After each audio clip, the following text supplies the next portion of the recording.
Hey guys, week 6 of Super Rugby AU. I am a bit sick, so sorry that this video is later than usual. Hopefully you're still up in Australia. Otherwise, just check it before the game when it actually shows.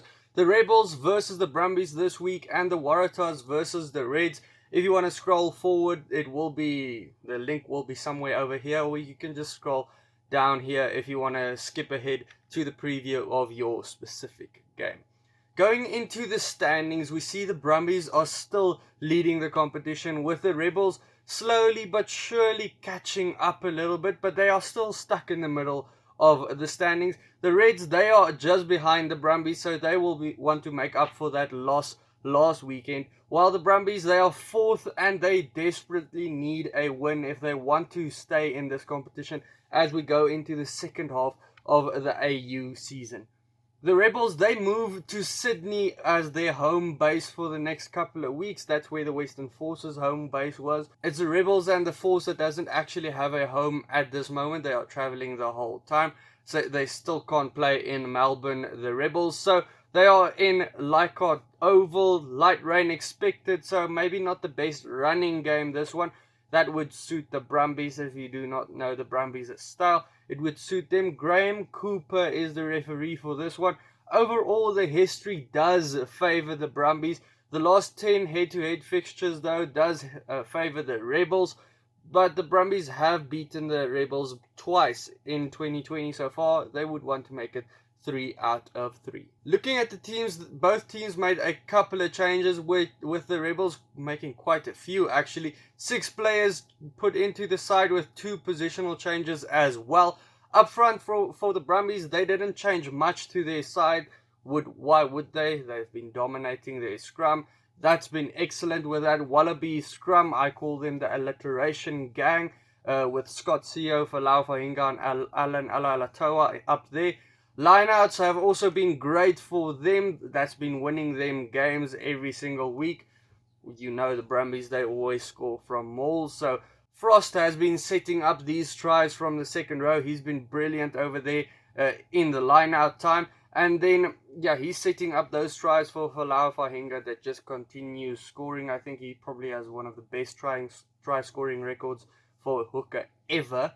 Lineouts may have a bit of contention though, with Phillip joining the Rebels once again, regaining his starting position after having a strong cameo coming off the bench last week. So I think he regained the trust of the coach, and he'll be a fundamental part of the Rebels if they want to stop the inevitable maul tries of the Brumbies.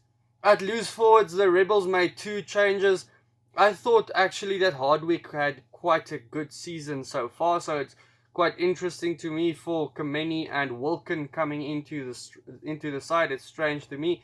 While the Brumbies, they just strengthen up their side with Cusack coming in as well at number 7.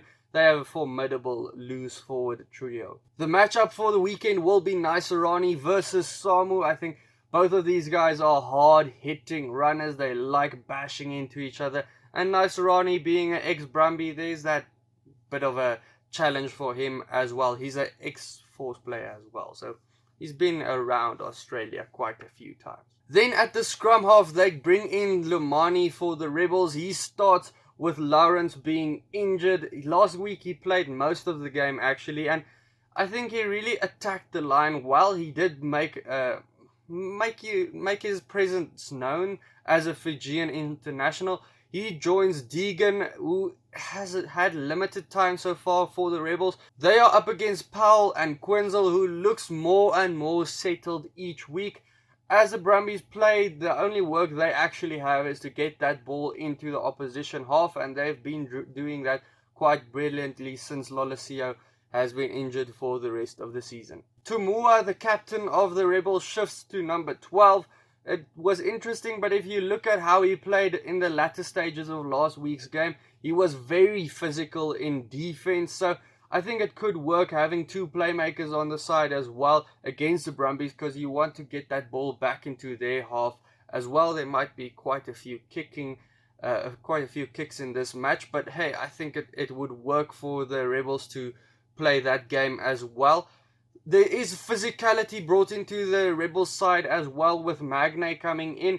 He and Tumua needs to match up to Kuridrani and Sumone, who is a powerful combination who makes powerful runs when needed, when it isn't kicked away for maybe a maul or something like that. Muriad replaces one of Australia's best wingers at the moment, Tom Wright, but he's been in good form as well. Muriad, Carter as well as Banks joins him in the back three. The Rebels keep their two Wallabies in the back three with Hodge and Kuriabeti, while Callaway is shifted to his actual position. I think that's where he plays better, playing at number 14. He scores a lot of tries from there. And I think Hodge had quite a good game at number 15 last week. I enjoy seeing him at number 15, and he is a threat with those long range kicks. Might be a threat for the Brumbies to consider not giving away penalties in the opposition half. On the bench, both sides made quite a few changes. I can't wait to see Fao Masili come on for the Rebels onto the park. Maybe do a little bit less WWE and more actual rugby and running into players. That would be great for him. The regular starters, Hardwick and Meeks, finds themselves on the bench, and I think that's probably a move to bring on some experience and impact when the bench does come onto the park. The Brumbies have Slipper and Miller to back their side with impact from the bench. And remember, young Mac Hansen can be backed to win a game if needed. I think the Brumbies are the favourites coming into this game, and that is when the Rebels actually do play their best side.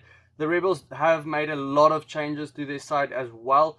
It could work, don't get me wrong, but I think this is the wrong opposition to try all these changes up against for the first time. So I think the Brumbies will win this one with a bit of a margin by 10 points. The second game for this weekend is also in Sydney in the SCG, and it is the Waratahs versus the Reds. Light rain is also expected for this game. I mean, it's in the same city, one day apart. It's not the best running conditions, so we know the Reds will try and run it either way if it's raining or not. But the Waratahs might be thanking the rain because it's good for them. It does give them a bit more of a chance. History-wise, it does favour the Waratahs, but these two sides are two different sides to what it's always been. The Reds, they've rebuilt themselves to quite a strong position over this last year, while the Waratahs are probably still in their rebuilding phase, probably more where the Reds were earlier this year. Neither team made a lot of changes, so I'll start at the back where there's bigger news than in the rest of the park. Bataya gets his first start for this AU season after coming off the bench for Chris Fayoe-Satia last week. Bataya showed why he's such a talked about talent and why he's talked up so much with special touches last week. He's joined on the other wing by Daigunu, who's been tormenting the defense of other sides and just been scoring tries for fun. The Waratahs back three, some games they play better than others. The only consistent player actually that consistently plays well is Maddox. Sorry, I'm a bit sick, so my tongue isn't working that well. Hunt, he's at number 12. He's going to look to challenge the defense as always, but he's up against Stewart, who is one of the competition's best defenders. He is an underrated player in my opinion, but he does basically shine out on defense. I do expect some exciting runs from the number 13s in Paisami and Foketi, just challenging the lines, and they like to rack up the meters themselves. The new kid on the block, Harrison, is up against James O'Connor, who's a bit more experienced than him. And James O'Connor, he's finding his feet at number 10. He's been throwing wild passes, trying strange things all over the park, and it's been working for him. So he's in form at the moment. He's that number 10, while Harrison is more of a cool, calm, and consistent kicker in your side. He's not going to try some flashy stuff in the game. Gordon is back at number 9 and he's up against Molalua. The Reds missed McDermott at number 9 in my opinion last week. He's just someone that does attack the line all the time. Look, Molalua is fast with the ball. He does get the ball away very quickly. He is very courageous in defense, but McDermott, he has the X factor. He's the guy that is probably gonna be in the Wallaby side now when we do get into international stages. Up front, there's been no changes, and that's unsurprising for both sides. Both front rows have been solid. I've been impressed with Xander coming in for the Reds.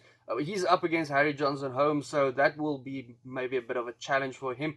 But the big matchup of this game will probably be Tupou versus Robertson, the two Wallabies. I think that's going to be a big one for them. Tupou, who has been scrumming exceptionally. He gave away a lot of penalties and got a few yellow cards in the start of the season. He looks to have ironed that out a little bit now.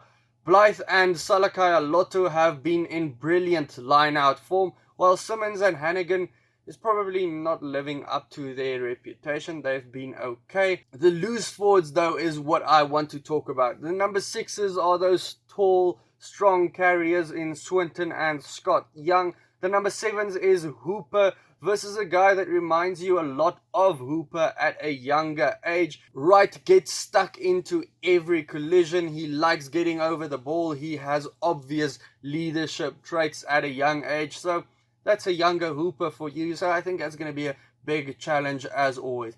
At the number 8s, I think a few years ago, many would have rated Dempsey as one of the best number 8s in Australia. He's fallen a little bit behind in the queue at the moment. And leading that queue is Wilson, who is uncapped and will probably get a cap this year. It would be a massive surprise if he doesn't. And I just would like to see how Wilson does go again in this game. I think he made my dream team last weekend. If you do want to check that out, it will be linked up here. There's quite a few changes on the bench. Bell is on for the Waratahs. He'll be hoping to have a better game than last time they played against the Reds, where he was absolutely dominated by Tupou. Short drops to the bench as well for the Waratahs, while the Reds, they have more of a young and inexperienced bench as always, but their starting team was young and inexperienced probably a little bit earlier this year, so I have faith in those guys that are there. Just the surprising guy that I have to mention yet again is McD or McDermott. I can't believe he's on the bench. He's one of the best 9s, but he does bring a massive impact when he does come onto the park. On paper, the Reds do look like they should win the scrums and the lineouts. Breakdowns may be a bit more of an even contest, but the scrums and the lineouts are the two main set pieces to win a game. Look, the Waratahs did have a bye, so they could have worked on that and are maybe trying to target that as well. But I don't know. The Waratahs are playing at home in Sydney, so it wouldn't be that easy for the Reds to win there. The Waratahs won't just submit over there. But for me, the Reds lost to the Brumbies last weekend, and they will want to stay in contention to actually win this whole title. So I think they need to win more than the Waratahs do.